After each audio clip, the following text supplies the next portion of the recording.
tanggal 14 Agustus 2023.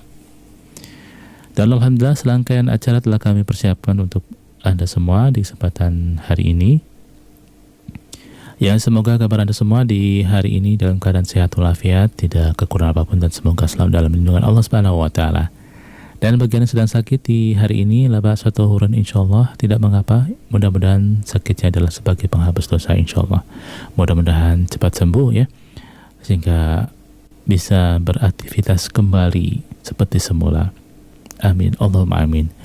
Dan bagi yang sudah beraktivitas di pagi hari ini atau sedang dalam perjalanan ya, fi amanillah, ya tetap semangat. Mudah-mudahan aktivitasnya berjalan dengan lancar sesuai dengan apa yang kita harapkan. Baiklah, saudara kaum muslimin dimanapun Anda berada, kita akan dengarkan acara kita selanjutnya. Masih kita akan dengarkan rekaman karena qadarullah Al-Ustadz Muhammad Umar Sabat hafidhullah ta'ala masih berhalangan ya, masih belum bisa menemani kita dengan acara langsungnya, yaitu acara Untaian Mutiara Indah Imam Nawawi rahimahullah ta'ala. Dan sebagai gantinya kita memurojaah kembali ya dari apa yang telah kita dengarkan, dari faedah-faedah yang telah beliau sampaikan ya.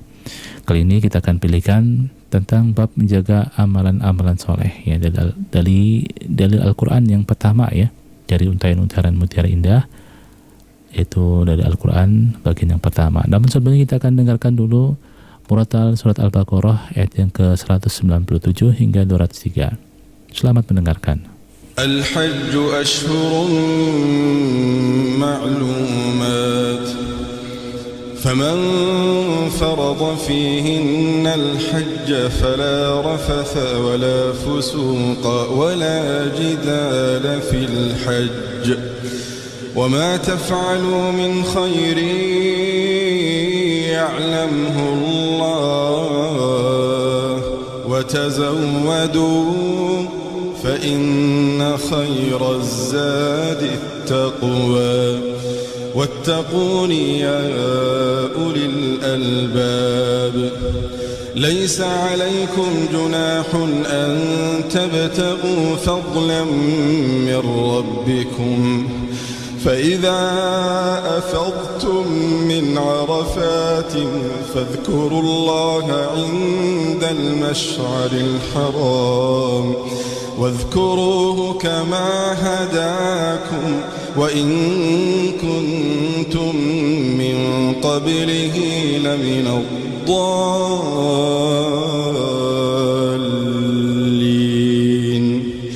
ثم أفيضوا من حيث أفاض الناس واستغفروا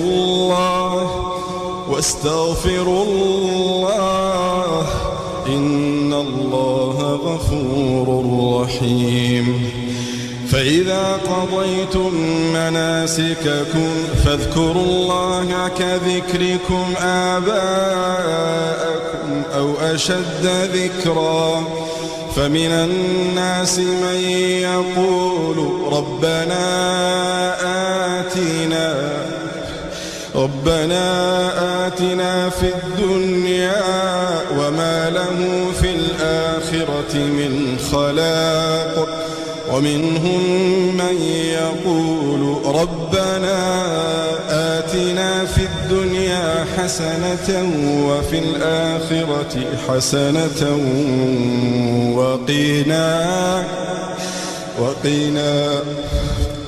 وقنا عذاب النار أولئك لهم نصيب مما كسبوا والله سريع الحساب واذكروا الله في أيام معدودات فمن تعجل في يومين فلا إثم عليه ومن تأخر فلا إثم عليه لمن اتقى واتقوا الله واعلموا أنكم إليه إليه تحشرون. Terima kasih Anda masih bersama kami di 91,8 FM Radio Indah Siar. Baik, saudara muslimin dimanapun Anda berada, kita akan dengarkan rekaman acara Untayan Mutiara Indah Imam Nawawi rahimahullah ta'ala, pertemuan yang ke-186 ya, mengenai bab menjaga amalan-amalan saleh dari dalil Al-Quran yang pertama bersama Ustaz Muhammad Umar Syawed hafidhullah ta'ala. Semoga bermanfaat dan kami dari studio mengucapkan selamat mendengarkan. Barakallahu fikum. Bismillah. Assalamualaikum warahmatullahi wabarakatuh. Alhamdulillah wassalatu wassalamu ala rasulillah wa ala alihi wa sahbihi wa man walah amma ba'd. Segala puji bagi Allah subhanahu wa ta'ala atas limpahan nikmatnya kepada para hamba-hambanya, sehingga di kesempatan pagi hari ini di tanggal 16 November 2021 bertepatan dengan hari Selasa, kita bisa kembali berjumpa di sebuah acara yang kita sajikan di ruang dengar Anda, acara Untayan Mutiara Indah Imam Nawawi rahimahullah ta'ala bersama Al-Ustaz Muhammad bin Umar As-Sawed hafidhahullah ta'ala. Dan di kesempatan pagi hari ini kita memasuki sebuah bab yang baru dari kitab Riyadhus Shalihin, yaitu bab Al-Muhafadhah 'alal Amal, menjaga amalan-amalan soleh. Masya Allah. Dan insya Allah kita akan langsung mendengarkan kajian dari Al-Ustaz Muhammad bin Umar As-Sawed hafidhahullah ta'ala. Tafadhal Ustaz. Baik, jazakumullah khairan. Wa antum jazakumullah khair. Bismillah. Assalamualaikum warahmatullahi wabarakatuh. Waalaikumsalam warahmatullahi wabarakatuh. Innal hamdalillahi nahmaduhu wa nasta'inuhu wa nastaghfiruh wa na'udzu billahi min shururi anfusina wa min sayyiati a'malina. Man yahdihillahu fala mudilla lahu wa man yudlil fala hadiya lahu.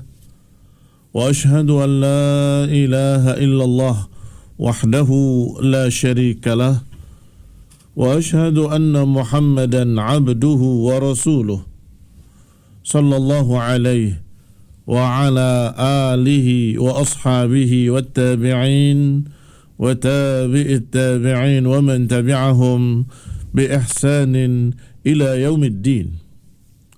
أما بعد, ikhwani fid din, a'azzakumullah, kaum muslimin pendengar radio Indah Siar yang kami hormati. Alhamdulillah kita bisa melanjutkan kembali kajian kitab Riyadhus Shalihin yang berisi mutiara-mutiara yang indah dari kitab was sunnah. Dan kita sampai pada bab yang baru, yaitu bab Al-Muhafadhah 'alal A'mal, menjaga amalan-amalan saleh. Menjaga dalam artian agar tetap langgeng, agar tidak terputus. Alhamdulillah, kita sudah membahas sebelumnya tentang masalah kesederhanaan dalam beramal saleh, dengan sekian banyak dalil-dalil dari ayat dan hadis bahwasanya amalan yang paling bagus adalah adwamuha wa in qalla. Amalan yang bagus itu adalah yang paling langgeng walaupun sedikit. Sehingga dibahas kemarin tentang kesederhanaan dalam beribadah atau kesederhanaan dalam beramal saleh. Kesederhanaan dengan makna tidak ekstrim, tidak melampaui batas, tidak berlebihan, yang akhirnya berakhir dengan futur bermakna putus asa dan kemudian berhenti. Sehingga ikhwanuddin a'azakumullah, kaum muslimin pendengar radio Indah Siar yang kami hormati, sangat tepat sekali Imam Nawawi rahimahullah membawakan bab berikutnya adalah penjagaan terhadap amal saleh. Ini amal saleh yang sudah kita kerjakan, yang porsinya tidak berlebihan dan melampaui batas, maka dijaga baik-baik agar terus langgeng, tidak terputus, agar terus menerus. Karena amalan yang paling baik adalah adwamuha, yang paling langgengnya, wa in qalla, walaupun sedikit. Dibawakan beberapa hadis-hadis dan ayat-ayat, dan sebagaimana biasanya beliau memulainya dengan ayat-ayat Allah Subhanahu wa taala. Yang pertama dibawakan ayat Allah Subhanahu wa taala yang berbunyi, alam ya'ni lil ladzina amanu an takhsha'a qulubuhum li dzikrillah wa ma nazala minal haqq wa la yakunu kal ladzina utul kitaba min qablu fatala 'alaihimul amad faqasat qulubuhum. Kata Allah, belumkah datang waktunya bagi orang-orang yang beriman untuk tunduk hati-hati mereka terhadap dzikir kepada Allah Subhanahu wa taala. Wa ma nazala minal haq, dan apa yang diturunkan oleh Allah dari kebenaran. Wa la yakunu kalladzina utul kitab, jangan seperti mereka para ahlul kitab yang terdahulu. Fatala alaihimul amad, ketika berpanjang waktu, faqasat qulubuhum, akhirnya hati mereka menjadi keras. Wa aktsaruhum fasiqun, dan kebanyakan mereka menjadi orang-orang fasik. Ikhwan fillah, a'azakumullah, kaum muslimin rahimani wa rahimakumullah. Di dalam ayat ini Allah Subhanahu wa taala memperingatkan kita agar jangan meniru jejaknya Yahudi atau Nasrani, jejaknya ahlul kitab. Dan dalam hal ini adalah tentang Yahudi. Ketika mereka dalam keadaan tadinya mengikuti Nabi Musa, tadinya mereka tunduk kepada zikrullah, tetapi kemudian ketika berpanjang waktu semakin rusak, semakin rusak. Amalannya semakin berkurang, semakin berkurang. Imannya semakin menurun, semakin menurun. Sampai akhirnya hati mereka menjadi keras. Sehingga jangan dibiarkan hati-hati kita menjadi keras seperti Yahudi. Proses kerasnya hati tidak begitu saja menjadi keras, tetapi dengan sekian tahapan-tahapan. Tahapan pertama tentunya dengan meninggalkan amalan-amalan saleh. Yang tadinya banyak amalan salehnya menjadi berkurang, menjadi berkurang, menjadi berkurang, sampai kemudian berani meninggalkan yang wajib-wajib dan berani mengerjakan yang haram-haram. Masih berlanjut seperti itu, hatinya semakin keras dan kemudian mati. Kalau hati itu telah mati, maka dia tidak lagi bisa merasakan apa-apa. Sebagaimana jasad yang telah mati tidak akan merasakan sakit apapun. Wa ma li jurhin bimayyitin ilamu, sebagaimana dalam ucapan-ucapan orang Arab, wa ma li jurhin bimayyitin ilamu, sesungguhnya luka tidak terasa bagi orang mati. Ini orang mati, kamu ganggu, kamu cubit, kamu goncangkan, kamu lukai sekalipun, dia akan diam saja. Tayyib. Tetapi ketika hidup, dia akan merasakan luka tersebut, dia akan merasakan sakitnya, sehingga menghindar dengan segera, berobat dengan segera, berusaha untuk menyembuhkannya, berusaha untuk menutup lukanya. Itu ketika hidup. Ketika mati sudah tidak peduli lagi.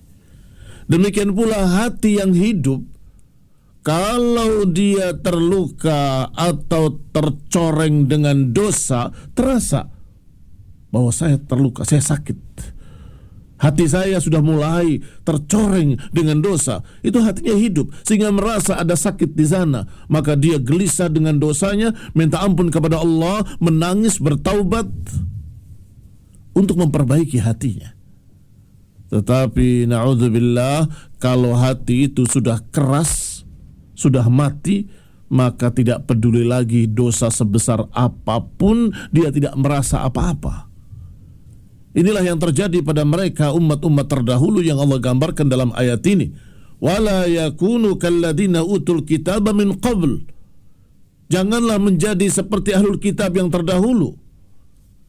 Fatala alaihimul amad, ketika berpanjang waktu amalan mereka terus menurun, iman mereka terus menurun, faqasat qulubuhum, akhirnya hati mereka menjadi keras dan kebanyakan mereka menjadi orang-orang fasik. Ikhwan fiddin, a'azzakumullah, kaum muslimin rahimani wa rahimakumullah.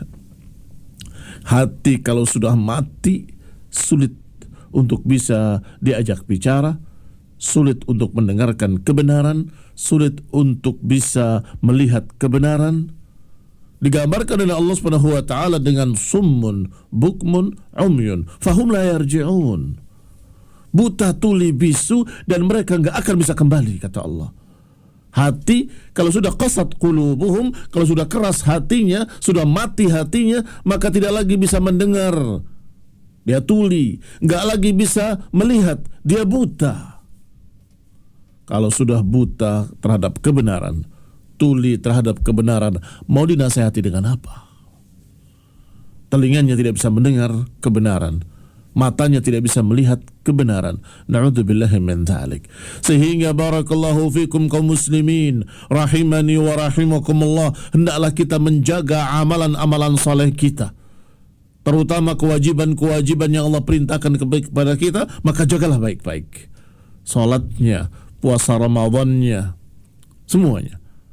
Ditambah lagi dengan yang sunnah-sunnahnya, kita jaga kuat-kuat agar jangan sampai kemudian terputus, walaupun itu sunnah. Sehingga ketika para sahabat menginginkan untuk berpuasa terus-menerus, kata Nabi, jangan. Karena engkau nggak akan bisa konsekuen, nggak akan bisa menjaganya nanti. 3 hari saja sebulan. Ternyata sahabat itu berkata, aku lebih kuat dari itu ya Rasulullah. Kalau begitu puasalah Senin dan Kamis agar engkau bisa menjaganya. Ternyata sahabat tadi menyatakan, aku bisa lebih dari itu. Maka diajarkan untuk puasa Daud. Asyahid adalah akhir kisahnya. Ketika sahabat tadi sudah berumur, sudah mulai renta, sudah mulai tua, dia berkata, sungguh aku menyesal kalau saja aku menerima nasihat Rasulullah SAW. Kalau saja aku menerima nasihat Rasulullah SAW untuk puasa 3 hari saja sebulan. Apa maknanya barakallahu fikum?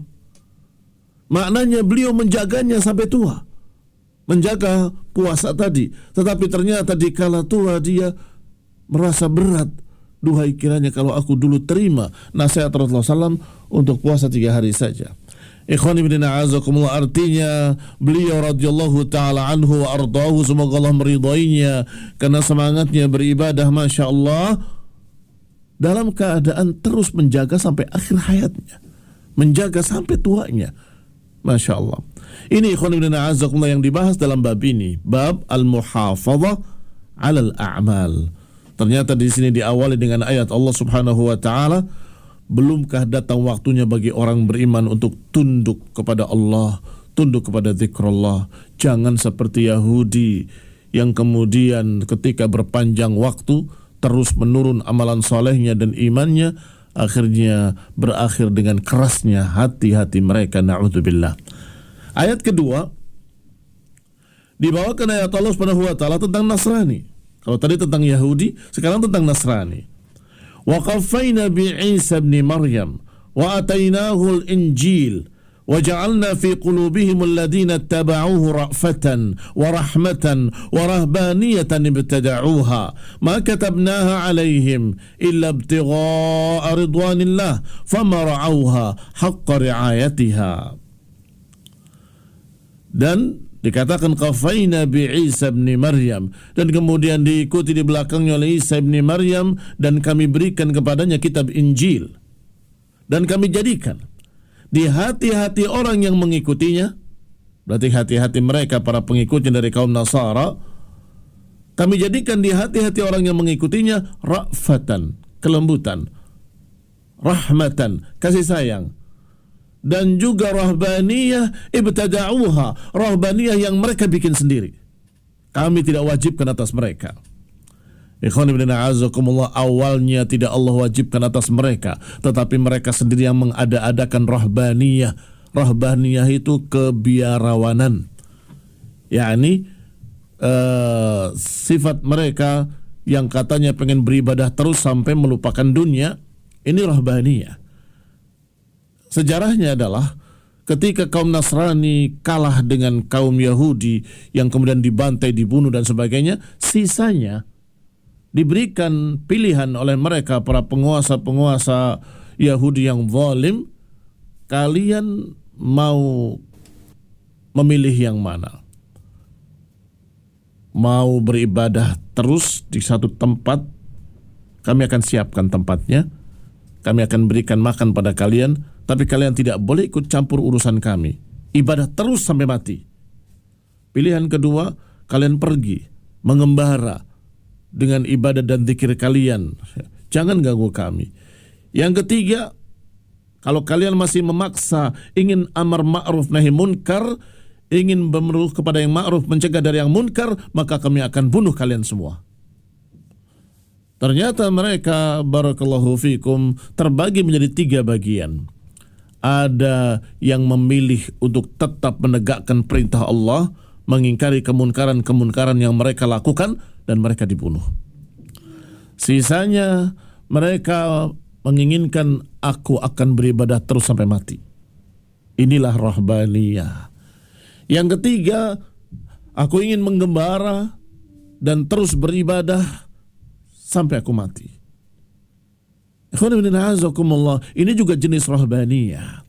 Rahbaniyah yang pertama tadi, mereka diberi tempat di menara-menara, mereka beribadah terus menerus sampai mati. Yang mengembara juga berjalan, berzikir, beribadah, makan seadanya, kadang makan dedaunan apapun sampai kelaparan kemudian mati. Apakah mereka konsekuen? Walaupun itu sesungguhnya salah, itu sesungguhnya kesalahan. Mengapa Allah sebutkan sebagai bid'ah? Ibtada'uha rahbaniyatan ibtada'uha. Itu rahbaniyah yang diada-adakan oleh mereka. Itu pun mereka tidak bisa konsekuen. Mana buktinya? Lihat lanjutan ayatnya. Fama ra'auha haqqa ri'ayatiha. Tetapi mereka tidak menunaikan sebagaimana mestinya. Ternyata mereka tidak memeliharanya, tidak menjaganya. Jangan dikira kalau mereka yang tadi memilih kedua dan ketiga, memilih untuk beribadah terus-menerus sampai mati, yang memilih untuk mengembara sampai mati, mereka konsekuen. Tidak. Sebagian mereka justru berubah dan kemudian ikut bersama ahli maksiat tadi, ikut bersama Yahudi untuk berbuat dosa, berbuat zalim dan seterusnya. Rusak. Ikhwani fillah a'azakumullah, kaum muslimin rahimani wa rahimakumullah. Maka demikianlah yang namanya ibadah. Kalau tidak dijaga, tidak dipelihara, lama-kelamaan akan terus menurun. Menurun kualitasnya, menurun kuantitasnya, menurun pula semangatnya. Yang tadinya ibadah, salatnya Masya Allah khusyuk, membacanya dengan memahami maknanya satu persatu, lambat laun fatala alaihimul amad, ketika masa sudah berpanjang waktu, salatnya dengan cepatnya seperti ayam memakan makanannya. Hanya begitu saja, sujud bangun berdiri sujud lagi sujud, dalam keadaan tidak tidak membacanya dengan baik, bahkan tidak memahami isinya dan seterusnya. Yang tadinya salatnya agak panjang menjadi semakin pendek, sekedarnya saja pokoknya sudah salat. Ini barakallahu fiikum karena tidak dijaga. Karena tidak dijaga, iman semakin menurun. Kaum muslimin rahimani wa rahimakumullah. Jangan seperti Yahudi yang akhirnya keras hati. Jangan pula seperti Nasrani yang disebutkan di sini, fama ra'auha haqqa ri'ayatiha. Mereka tidak memeliharanya dengan baik, akhirnya rusak juga mereka. Akhlaknya ikut rusak, agamanya juga rusak. Ayat yang ketiga dibawakan oleh Allah Subhanahu wa taala, ayat dalam surat An-Nahl ayat 92. Wala takunu kallati naqadat ghazlaha min ba'di quwwatin ankatha. Janganlah kalian seperti wanita yang melepas hasil sulamannya, yang tadinya dia sudah merajutnya dengan sempurna, kemudian dilepas satu persatu. Ikhwan ibn a'azakumullah, kaum muslimin rahimani wa rahimakumullah. Allah Subhanahu wa taala mempermisalkan dengan permisalan yang ketiga.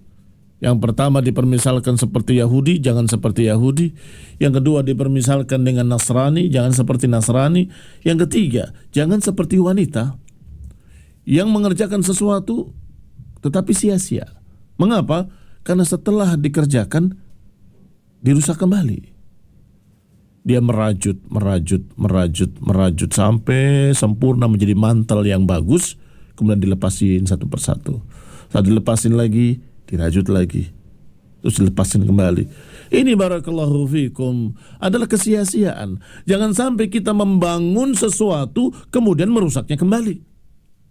Jangan sampai kita membangun sedikit demi sedikit sampai ketika sudah jadi, sudah sempurna, tiba-tiba kita sendiri yang merusaknya.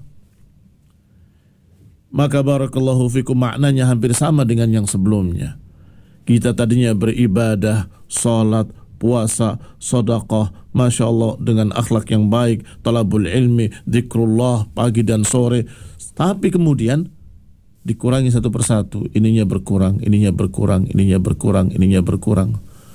Iman ikut berkurang. Karena al-iman yazid wa yanqus, yazidu bil ta'ah wa yanqus bil ma'siyah. Karena yang namanya iman itu bertambah dengan berkurang, atau bertambah dan berkurang, bertambah dengan ketaatan-ketaatan dan berkurang dengan kemaksiatan-kemaksiatan. Sekarang kalau ibadahnya berkurang, imannya otomatis berkurang. Kalau imannya berkurang, dia akan semakin berani untuk berbuat dosa. Semakin bertambah dosanya, semakin banyak perbuatan-perbuatan dosanya. Semakin menurun imannya, semakin banyak dia mengerjakan dosa dan semakin besar lagi, semakin besar lagi. Maka seakan-akan dia menyusun satu bangunan yang sempurna, tetapi setelah dibangun dia runtuhkan kembali. Seperti wanita yang menyulam atau merajut, setelah sempurna dia lepasin satu persatu benangnya. Kaum muslimin rahimani wa rahimakumullah. Demikian pula di dalam hadis-hadis yang insyaallah pada pertemuan yang akan datang kita akan bahas beberapa hadis dalam masalah ini biidnillahi ta'ala. Wallahu ta'ala alam bis-shawab. Wassallallahu ala Muhammadin wa ala alihi wa ashabihi wa sallama tasliman katsira. Baik, kaum muslimin pendengar Radio Indahsiar dimanapun Anda berada, alhamdulillah telah kita ikuti bersama kajian inti dari acara Untayan Mutiara Indah Imam Nawawi rahimahullahu taala. Dan berikutnya kita akan memasuki dari sesi tanya jawab di acara ini setelah jeda murotal berikut. Bismillahirrahmanirrahim. والليل إذا يغشى والنهار إذا تجلى وما خلق الذكر والأنثى إن سعيكم لشتى فأما من أعطى واتقى وصدق بالحسنى فسنيسره لليسرى وأما من بخل واستغنى وكذب بالحسنى فسنيسره للعسرى وما يغني عنه ماله إذا تردى إن علينا للهدى وإن لنا للآخرة والأولى فأنذرتكم نارا تلظى لا يصلاها إلا الأشقى الذي كذب وتولى وسيجنبها الأتقى الذي يؤتي ماله يتزكى وما لأحد عنده من نعمة تجزى إلا ابتغاء وجه ربه الأعلى ولسوف يرضى.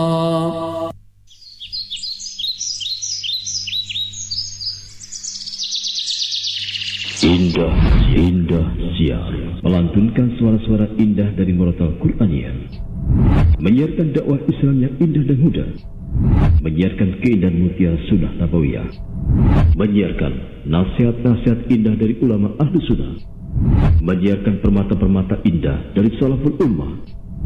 Siaran dakwah indah mendukung belajar mudah.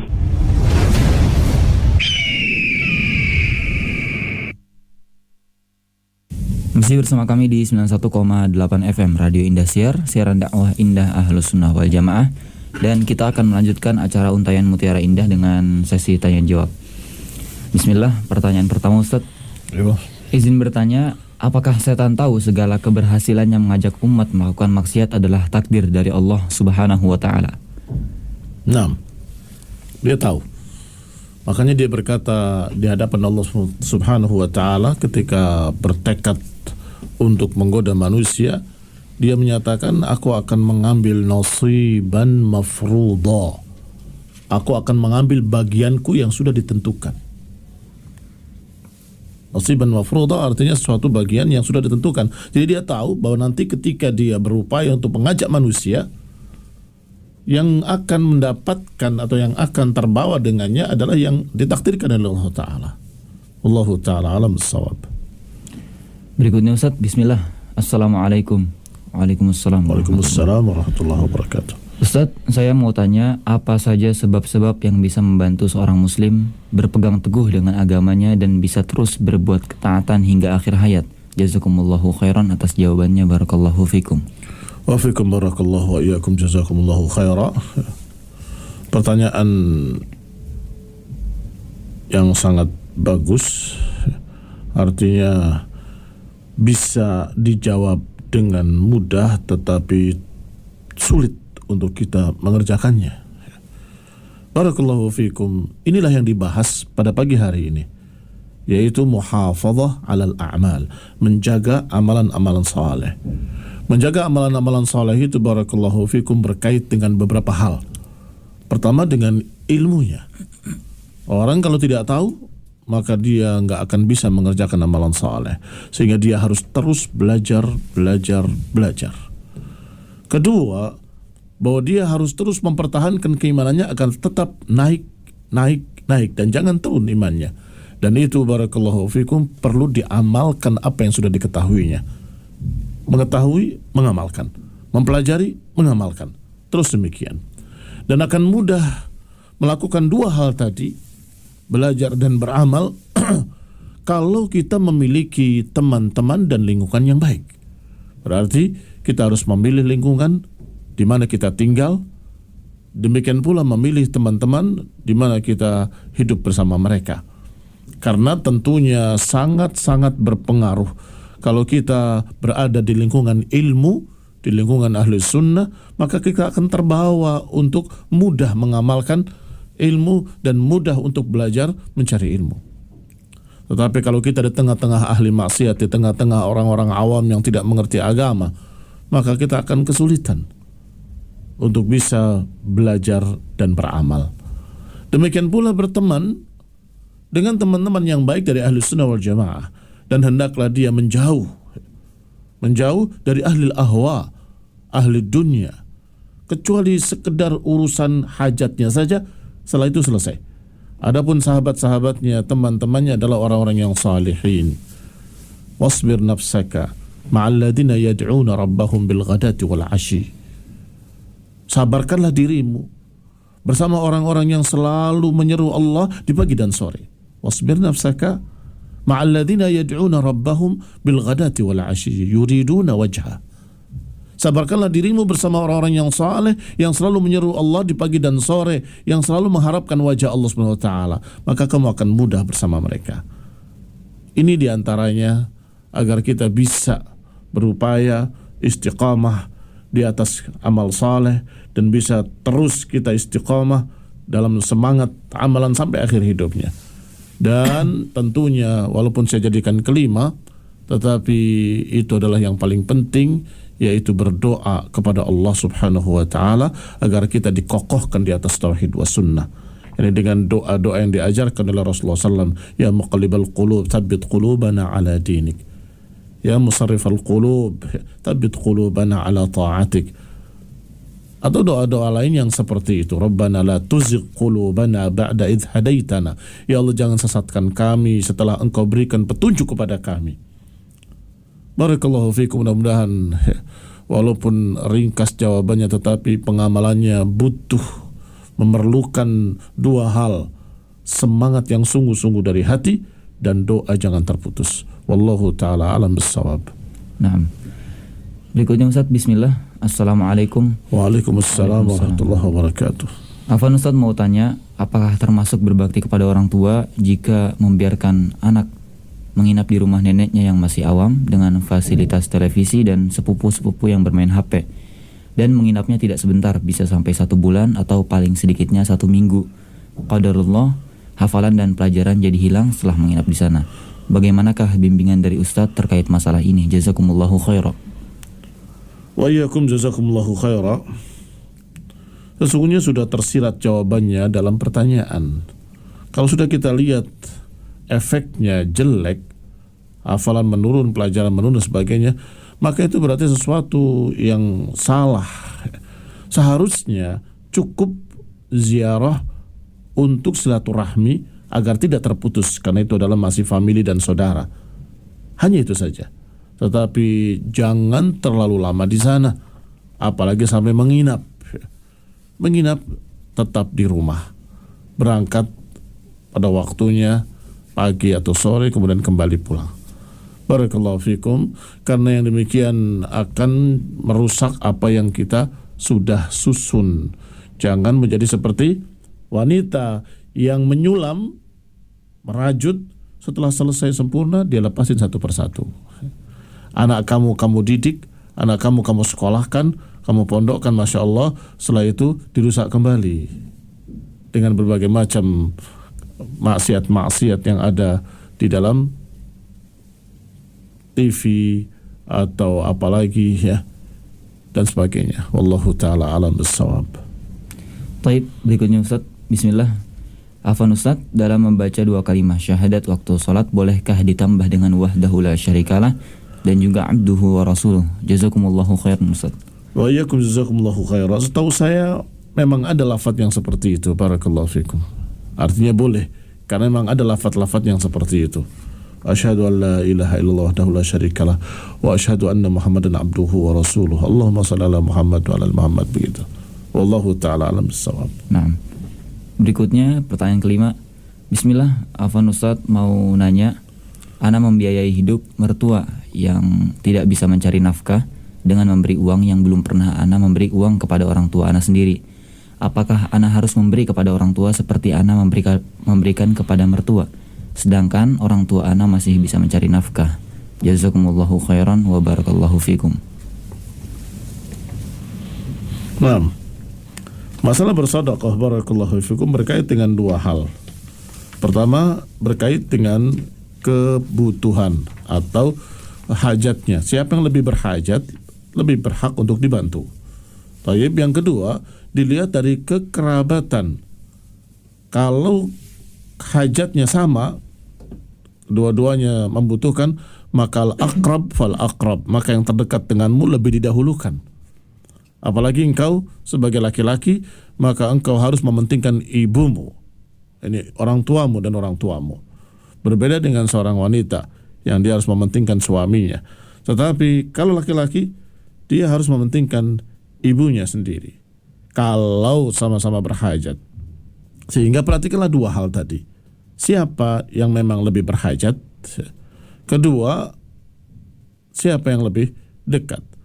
Kalau yang ini lebih berhajat, maka yang dibantu yang berhajat. Masya Allah. Karena dia yang sedang membutuhkan, fakir. Sedangkan yang ini mampu.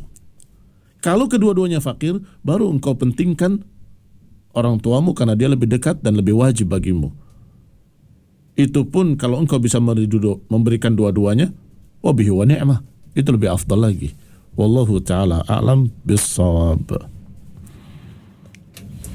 Baik, pertanyaan berikutnya Ustaz. Bismillah. Assalamualaikum Ustaz. Waalaikumsalam warahmatullahi.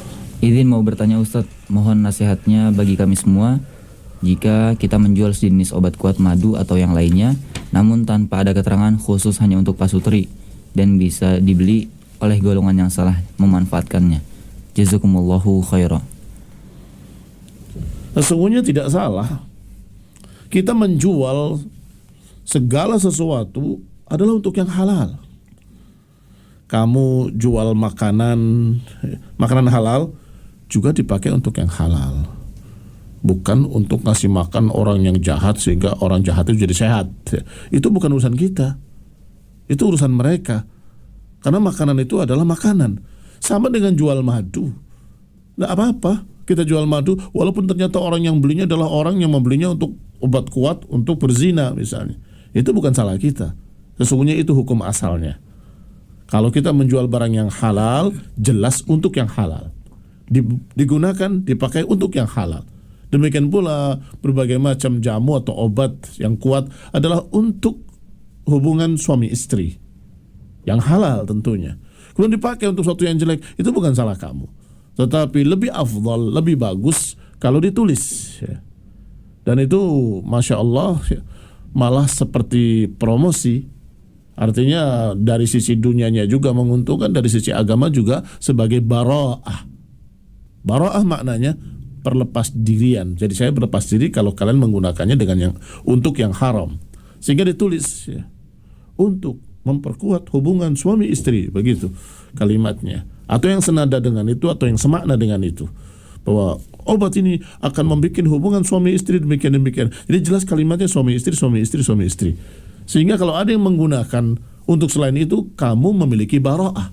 Bara'ah itu adalah hujjah yang membebaskan dirimu. Saya menjual untuk suami istri, begitu. Tapi mereka menggunakannya untuk sesuatu yang lain. Wallahu ta'ala alam bis-shawab. Baik, selanjutnya Ustaz.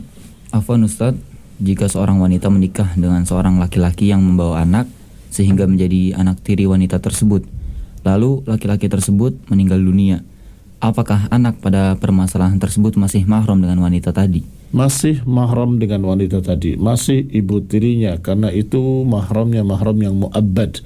Mu'abbad itu artinya yang selama-lamanya. Nah, berikutnya, Bismillah. Assalamualaikum Ustaz, semoga Allah menjaga antum dan kaum muslimin dari kejelekan. Amin wa iyyakum. Izin bertanya, ibu saya menikah kemudian bercerai, kemudian menikah lagi dan punya beberapa anak perempuan, salah satunya saya. Apakah saya mahram dengan mantan suami ibu saya yang pertama itu, Ustaz? Saya bertanya karena setahu saya yang dibahas di ilmu fikih selama ini kan anak bawaan, sedangkan posisi saya ini berbeda. Jazakumullahu khairan atas jawabannya Ustaz, wa barakallahu fikum. Wa fikum barakallahu wa iyyakum, jazakumullahu khairan. Yang dibahas dalam fikih semuanya, termasuk permasalahan kamu dibahas. Walhamdulillah, para ulama membahas segala sesuatu yang berkait dengan itu. Alhamdulillah, mereka mengatakan kalau pernikahan itu dalam keadaan sudah dukhul itu sudah ada jima, atau dalam pendapat lain dari para ulama memungkinkan jima. Misalnya nikah, kemudian masuk kamar, kemudian besoknya cerai. Itu kita nggak tahu ada jima atau tidak ada jima, maka itu sudah dianggap dakhala biha. Sudah dianggap dakhala biha bagi sebagian pendapat para ulama. Maka kalau sudah dakhala biha terhadap anaknya nanti dalam keadaan dia tetap mahram, artinya tidak boleh menikah dengan laki-laki tersebut. Tidak boleh menikah dengan laki-laki tersebut. Tetapi kalau belum dukhul, maka tidak mahram. Misalnya baru akad, kemudian terjadi keributan, kemudian saat itu juga cerai, sehingga tidak ada dukhul di sana sama sekali. Maka tidak mahram dengan anak perempuannya nanti. Boleh dinikahi anaknya. Boleh dinikahi anaknya. Barakallahu fikum. Yang demikian wallahu ta'ala alam dibahas oleh mereka para ulama yang kaitannya adalah dengan dukhul. Kalau sudah dukhul, maka anaknya tidak boleh menikah dengan laki-laki yang pernah dinikahinya dengan dukhul padanya, maka tidak boleh. Karena dia mahram. Wallahu ta'ala alam. Baik, pertanyaan terakhir Ustaz. Jika seorang guru yang saat ini sedang WFH bekerja dari rumah, lalu pada jam kerjanya ia juga menerima les privat di rumah, apakah hal tersebut termasuk kurang amanah dalam waktu jam kerja? Sebab ia sudah terikat dengan jadwal dari sekolah, lalu ia sambil dengan les privat yang membuat bekerja dari rumah tersebut menjadi kurang maksimal. Atas penjelasannya kami ucapkan jazakumullahu khairan. Wa iyyakum jazakumullahu khairan. Dalam masalah bekerja yang istilahnya menjual jasa, mendapatkan bayaran karena dia bekerja, ada transaksi awalnya, ada perjanjian di awalnya. Ada yang sifatnya selesaikan kerjaanmu saya bayar. Ada yang engkau harus di sini terus sampai jam sekian saya bayar. Sehingga dia termasuk yang mana? Kalau dia termasuk orang yang harus standby di satu tempat untuk bekerja, mengawasi dan sebagainya, maka dia harus standby di sana.